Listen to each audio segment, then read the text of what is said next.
Hey guys, Josh the RV Nerd here at Haylett RV of Coldwater, Michigan.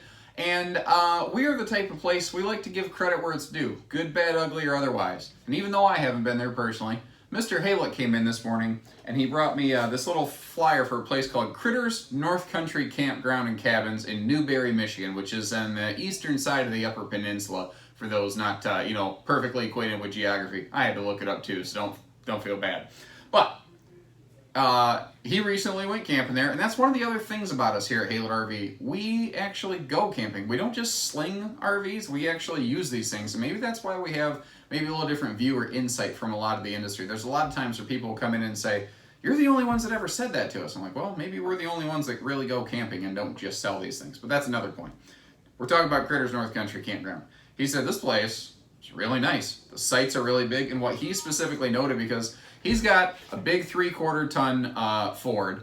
He's got a 35-foot Montana fifth wheel. That's a pretty sizable rig going down the road, and it can be tricky for a lot of sites for sure. And he said almost all their sites were pull through. Almost all their sites could accommodate any rig. The other thing he mentioned was that it's right next to Tequamanon Falls, which is another one of these amazing, beautiful Michigan places. If you ever get off the highway in Michigan, by the way, you're going to find out it is a beautiful state with a lot to see and a lot to do. You could spend years bouncing around all over just the lower peninsula and not see it all, let alone the UP where this is located.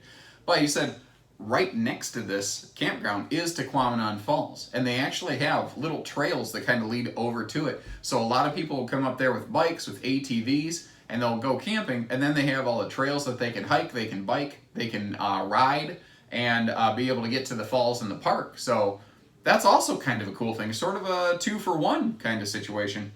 I think it's a pretty neat place. I think we're going to have to take a family trip up there sometime, because he sold me on the idea. I think it sounds pretty nice. Looks like they have everything from basic to full hookups. Holy cow. Okay, so somebody help me with this. Playground, horseshoes, basketball, volleyball, Youper shoes. What? What is Youper shoes? I know, see, in Michigan you've got the Youpers in the Upper Peninsula, then you have the trolls like me that live below the bridge in the Lower Peninsula. And I've heard of a lot of this stuff, but I've never heard of Youper shoes. So somebody send me a link on the internet. I want to see what this thing is. Short of that though, look the place up. I'll leave a little link for it in the video description. We have no association with this place. They just earned our respect. I think that says a lot about the quality of place that they are. So take care, stay safe, have fun, and happy camping, everyone.